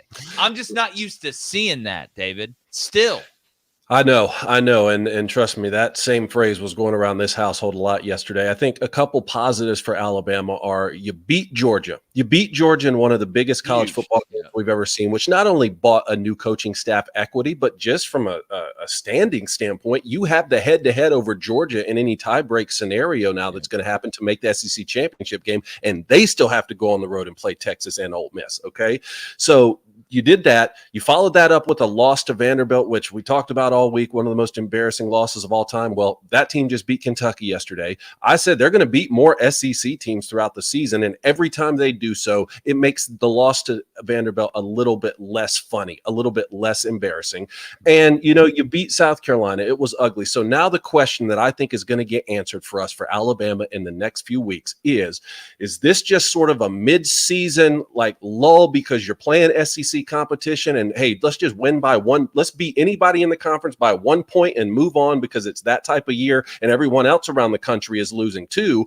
Or have people started to figure out the book, right? Has the book gotten out on the Alabama defense a little bit? And honestly, has the book gotten out a little bit on Jalen Milroe? I told you guys I'd play more zone coverage against him than man coverage. You saw that was the pick yesterday. Had a pick against zone coverage. Was getting confused in zone coverage on the safety that got called there when he had to throw it away. So I don't know if the book's getting out or if we're just in a situation where everyone's playing everybody tough because there's so much parity and you got to win by one and move on. Yes, it's turning into like tournament basketball is what it feels like to me. Like that's it's not even just just win by Survive. 1 point or whatever. It's just surviving to the next week and hope but you those get little hot. things like the onside kick, like those were things I didn't have to ask. But, when Nick Saban was the coach, I didn't have to like worry about that kind of stuff. Cone, like yes, and you're 100% right, but it's also like, hey, they're running inside zone, and everybody knows they're running inside zone, including Alabama, against South Carolina, and Rocket Sanders is still getting 4.5 yards a pop. Like that's more wild to me than seeing it, because you used to have to trick Bama, right? You used to have to trick them. You couldn't just line up and run your stuff. You had to trick them. You had to outthink. You literally had to hoodwink them. Like now, you really don't. You can just beat them. You just beat them. It's weird. Like it's absolutely weird. But all right, we got a couple more minutes. Let's get to the chat here. Yeah, let me roll through all these donations here. If you donated, guy, thank you so much. I love when you say that. Yeah, for sure. I love when you love when I say that. All right, let's go to David's favorite. You loving me saying $5 donation from the Badger. Hey, David, how about my Badgers putting up 42 yesterday? Maybe if you had a QB who could throw a forward pass, you could get like us. #jump around. Okay, first off, get back in the basement. Second of all, I don't know why Michigan's catching strays in that. Can you just take your win over Rutgers and move along? And third of all, wow, Rutgers! I knew they couldn't score, which is why I went 6-1 yesterday. The only bet I missed was Rutgers, Wisconsin under, because y'all can't even stop Wisconsin, man. Well, they helped you on the under part. Rutgers, at least on offense. I mean, they turned back into How could we stop them once? Yeah, they turned back into Butgers. The butt girls. $5 donation from Devin Tibaboo. What's up, Devin? Says, thanks for the Lord for Cam Scatabo, ASU versus BYU for the Big 12 championships. Here we go. I'm trying to figure out Activate who's my favorite college football player. Is it Cam Scatabo or is it Tyler Warren now? I don't know. Dude, Dillingham. Mine's a guy Kirby Smart pushed. Yeah. What did he say? What happened? Know. But if I'm that player and Kirby, you come and push me, I'm just hitting you with a quick Ricky. Yeah, no, it's all even now. sidelines. What happened? No, God, I just lost my. Dillingham just looks like he's an offensive innovator, and he's also going to sell you crypto after the game. Yeah. It's like he beat Utah and then sold Kyle Whittingham like 200 blocks of crypto or whatever, like after the game. No, but seriously, what? I'm gonna get y'all saw with the Kirby situation. What was that, man? I got to know what was said. My thing was, look, I'm never going to put my hands on them because I don't want them to put their hands on me. Was that the culture thing, right?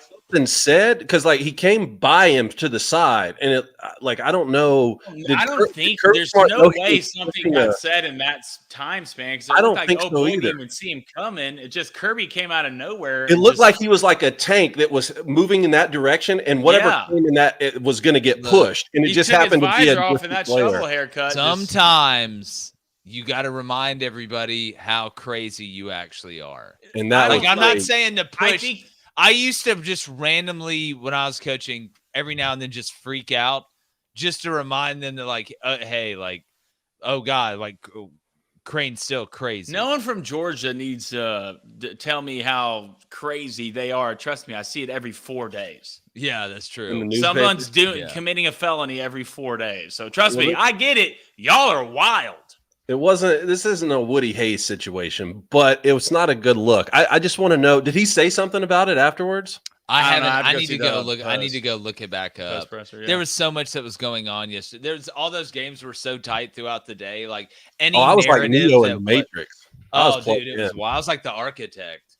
$2 donation from Troy. Appreciate it, Troy. Quack, quack, quack. Quack. They came through for me this year. Quack. They came through for me this year. Thank you, Dan Lanning. Thank you, Dan Lanning, for me believing you guys in a big game like I did when y'all played Washington twice last year. And last year, you looked me in the eyes, you just pulled your pants down and walked away. But this year, you kept them up and stared me in the eyes. I guess it matters which way you're facing when you walked away. It does. $5 donation. It does.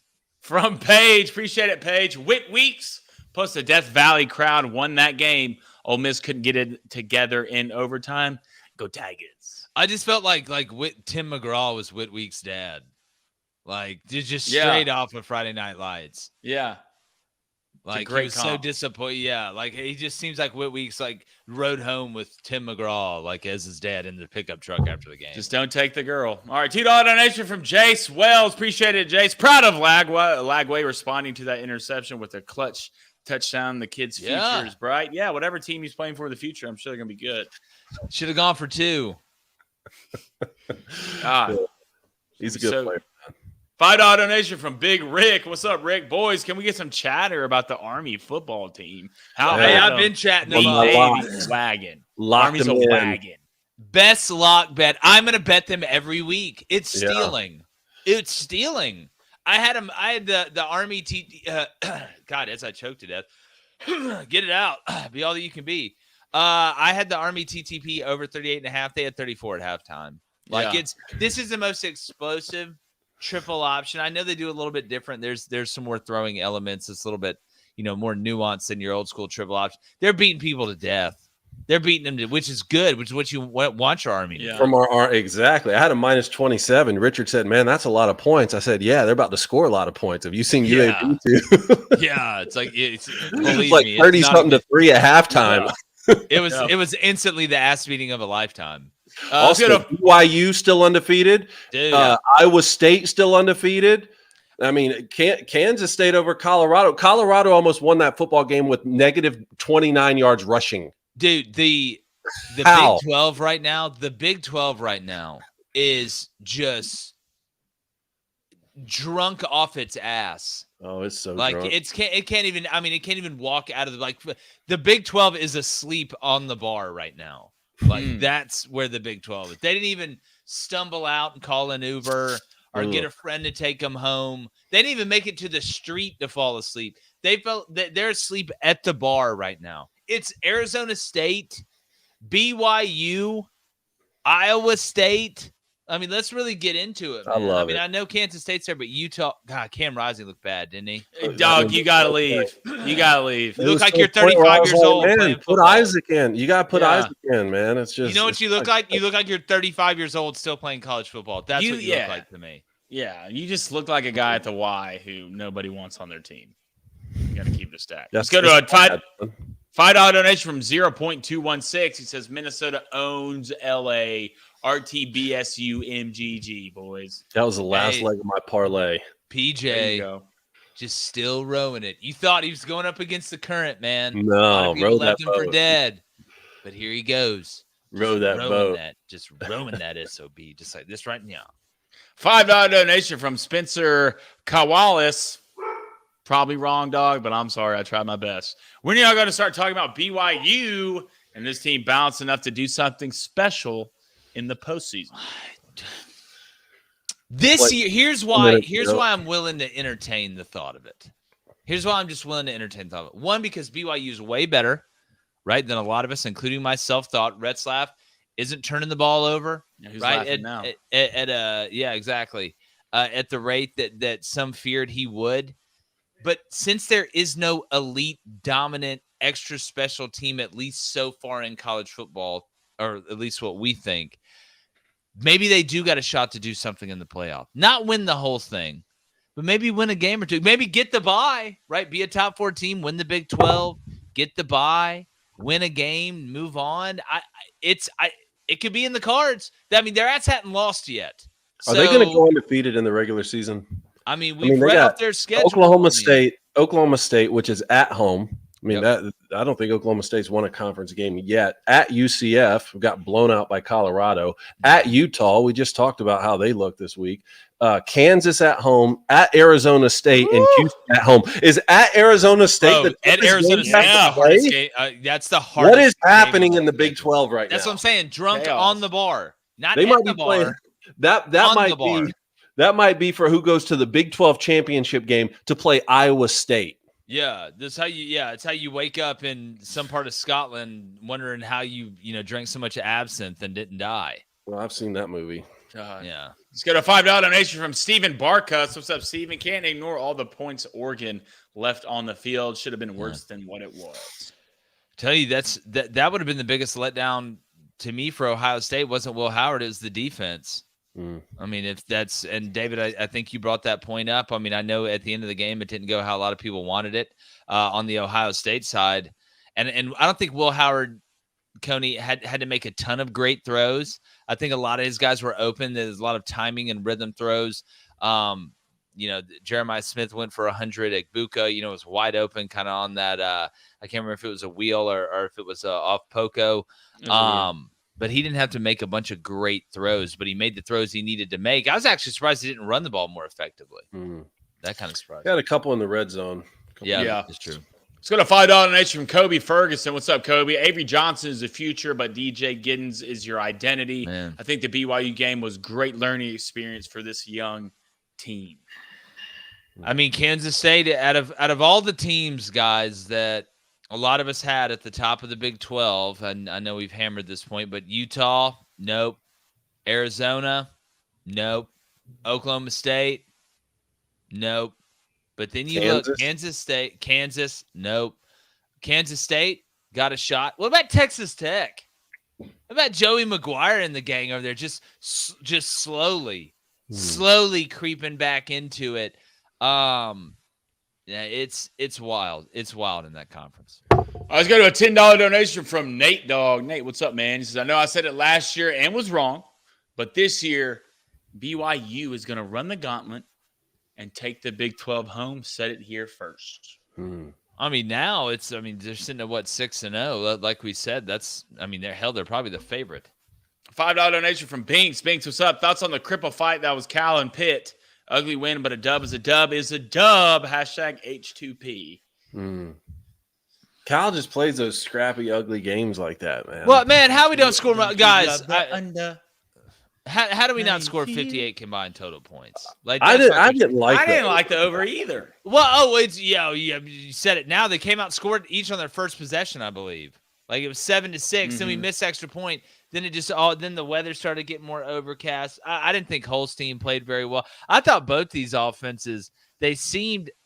One of the reasons I like the over in this game was that there's a lot of fluidity to both these offenses. Even Cal, which I know they haven't scored a ton of points in some games, but what they're able to do against man coverage, Mendoza's a little bit witchy. He can run. He can swing it too. Yeah, and he can throw it. Like that game, it felt like there was a lot of movement, but not a lot of points. I was really let down on the under. But Pitt undefeated too. We're gonna start talking about Pitt. Is Pitt this year's Louisville from last year in the ACC? Maybe, or is SMU this year's Louisville? Their weight, find themselves in the ACC championship game. Yeah, that's a good comp. If they play they play each other. So Pitt plays Syracuse and then at SMU. Ooh. Wow. You said at SMU? Correct. They play at SMU, then Virginia at home, Clemson at home, at Louisville, at Boston College. Look, they got a ways to go, but they're 6-0. Yeah. Dude, Miami plays at Louisville this weekend too. Yeah, some good games. Right now, the only NFL game we got going on is the Bears are up on the Jags because the Jags are terrible, 14-3 at halftime. Gotcha. Let's go to $2 donation from Christian. Christian says, "Hook 'em horns. OU sucks. We want Vandy. We want Vandy. That's the new chant. You're in the same league with them. Don't worry. Hey, Vandy though. Let's really just for a second. Let's just play this game for a second. Let's look at the rest of Vandy's schedule. Okay, you got the win over Kentucky. Maybe this is y'all now, right? Maybe there's a chance here. I'm gonna pull up Vandy's schedule right here, and let's just. I got it.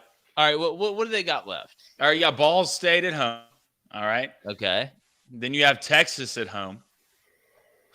Then you obviously go on the road and beat the crap out of an Auburn team who's terrible on both sides of football. All right. Then you have South Carolina at home, winnable. You're at LSU. Then you finish the year with Tennessee at home. All right. So you've got guys. They've got one SEC loss on the road at number 7 Missouri by 3. Okay. You beat number 1 Bama. You beat Kentucky on the road. You got Ball State at home. How y'all didn't cover this weekend, I'll never know. Then, guys, Texas going to stay at number 1. Mm-hmm. All right. Obviously, they play Georgia next week? That's what we said? No, they got Texas, Auburn, South Carolina, LSU, Tennessee. No, I'm talking about Does Texas play Georgia next week? Yes. Yeah. So they're going to catch them coming off the Georgia game at home. So could we see Vanderbilt, Clark Lee, Professor X, against all odds, could he take down 2 number 1s at home in a 4-week span? And if they do that, David, could we be seeing for the first time in organized human history or human history in general, Vanderbilt have a chance to make the SEC championship game with 2 weeks left to go in the year? Could they go down there? Then you got LSU. We're going to have to go to that Texas game. This is going to be a 30 for 30 if they beat them. Blaine, what'd you say? Vanderbilt Stadium's under construction, but their team sure isn't? No, yeah. They haven't finished their scoreboard, but damn it, they can run the option. Yeah, it works. No, literally, Vanderbilt could play Dream Killer this year. They could be Leonardo DiCaprio's wife from Inception. Well, listen. That is awful. That's terrible. Dream Killer. That's the French. You're a sick mind. You're a sick and twisted individual. God, dude. How beautiful would it be if just Vanderbilt? You know what? I don't know who screw being the more. Dream Killer. They got dreams too. Hey, I just want Clark Lee and Vanderbilt to know who was sitting up here 2.5 years ago repping y'all. All right? This guy. This guy. I know it looks like I fought in the South in the Civil War, but I promise I didn't. Okay? And 2, let's go, Pavia. They're a better team than Kentucky. 14.5 on the road. Blaine, with that mustache, you don't look like you fought in the Civil War. You look like you were like a bartender at the local saloon. Yeah, I look like John Kerry's kid who never made it out. Don Kerry? Yeah, you know what I'm saying? Who got all the money, and he's just like, He's just stuck doing stupid stuff, and you try not to get me in the press, and trust me, I get it. Let's go to a $10 donation from Bama. What's up? Bama seemed like they'd be getting it together before the second half of the GA game. What happened? Did I have to break us? Love the fire from Blaine this morning. Thank you. Still praying for Jake and Reed RTR. Yes. I mean, it just seems we can talk about personnel, right? We know Alabama has talented personnel. You know, we can sit here and look at scheme, but like you're lining up and getting beaten. Like it's not just that guys are running wide open. Like Lenore Sellers is making two guys miss and taking off. Like Bama's just not making those extra special plays that used to separate them athletically because they were so superior to the other team. It seems like you guys are mortal, like more mortal than you've been in a while. It's like, oh, it's, you know, Achilles had his heel. It just seems like half of y'all got dipped in the lake now. Like it's different. College football fans has never seen Alabama bleed. Yeah, like that's right. We've never seen y'all actually bleed. We've heard about it. Now they're limping around. We've never seen it, and now Vandy cut y'all. All right, and there's blood in the water. Sharks in the water. Trust me, I'm hungry.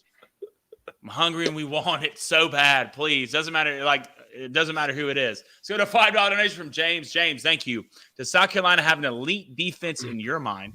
I feel like we are a competent QB away from being a one-loss team like Ole Miss. Love the show. Really appreciate it, guys. Dylan Edwards and God, what's the other one? Dylan Stewart. Dylan Stewart and Kennard. But Kennard. look, it's more than that. South Carolina is running their ass around on defense. Like those guys, I mean, you know, there's some guys that look the part and they don't play exactly how, you know, that you think the unit should when you look at how athletically gifted they are and big they are. South Carolina is as athletic and gifted as any team on defense in the front seven. Like, and it's everywhere. It's on the edge and it's on the interior. I talked about last week how I thought, you know, what the difference between, you know, South Carolina's D-line and Tennessee's D-line is that, well, South Carolina's just better on the edges and they're good enough in the middle, but they're not. That team, and I know Alabama's, you know, not the greatest offensive line in the country, but watching those guys run, there was not any difference between the level of athlete that South Carolina had on defense and Alabama had on offense. And it's not just in the front seven. Look what they did to Ryan Williams the whole game. They basically shut him down the whole game. Yeah. So we talk about a competent QB, and Lenore's did some good things. I think Lenore Sellers is going to be fine. But with these young quarterbacks, like I said at the beginning of the year, with Lenoris, with Nico, with Jackson, you got to ride the wave, man. Like there's going to be ups and there's going to be downs. Imagine Spencer Rattler on this team. Yeah, you find a way though. Like the ones that got the dog in them are the true OGs of the whole thing. They find a way to make those throws though. You say what you want about DJ Lagway. Oh boy, found a way to hit that 4th and 18 or whatever it was across the middle. Lenore's got to make that throw on the 2-point conversion. Right, you can't fumble that ball. That's another question. How was that wide open? After you've already given, how is a corner route on a 2-point conversion wide open? Like it's the same thing. That's the kind of stuff I seriously need explained to me. Yeah, it's just like letting yourself. By the grace of him having overthrown that, man, were you saved? Yeah. But anyway. I got to wrap it up, boys. Yeah. Okay, let me roll through these donations real quick. $10 donation from Jason, guys. It's because Jackson Arnold is going to redshirt and transfer, not burning his redshirt. We'll see about that. $5 donation from DW Friends. This is what makes CNC so great. They don't need to be in studio to go out and give an entertaining show. Absolutely. $5 donation from Rocky Top Tom. Any criticism, Nico, is fair, but 100% our O-line did this to him. He would not have been this bad and was not before OU with the O-line we should have had. Let's get a $5 donation from Keelan Bryant. Halfway through the season, BYU and Iowa State are undefeated going to the Big 12 championship. Do both get in the playoff if one loses? Quickly. I still don't think the Big 12 gets 2 teams in. I think the ACC does. $5 donation from JS. Morning, gents. Coming to you from the Harvest Field. A little late to the party. Have we talked about KSU Colorado game yet? Yeah, we touched on that quickly. Yeah, we're going to talk about it tomorrow, too. $2 donation from Running Wild Outdoors. Don't see anything under that, man. Really appreciate your donation, though. $5 donation from The New Life. Yesterday was nuclear. The best option was not to play. And last donation, $2 donation from Timmy. Wisconsin is back, and we're coming for the playoffs. Look, It's y'all look like y'all did yesterday. It's y'all may screw around and get to the Big Ten. It's going to be interesting down the stretch. But closing thoughts, guys, before we get out of here. Is Nick Chubb going to play at all? Do anybody know? Like, say he's going to play. I I got no my projection Sunday on I don't know, fantasy. I'm confused. Big shout out Iowa for scoring 40+ points. How about that? Yeah. We got to talk about that game tomorrow too. Wow. Yeah, well, not enough time to get to everything today, but we'll sure get to it tomorrow. Cranium, you want to close us out? Yep, we appreciate you guys. Make sure you hit that subscribe button. Live tomorrow, we're going to be breaking it all down, taking your live calls. Monday shows, the show always jumps off, but on Mondays it seems to be extra jumpy in a good way. We appreciate y'all, and until tomorrow, we're gone.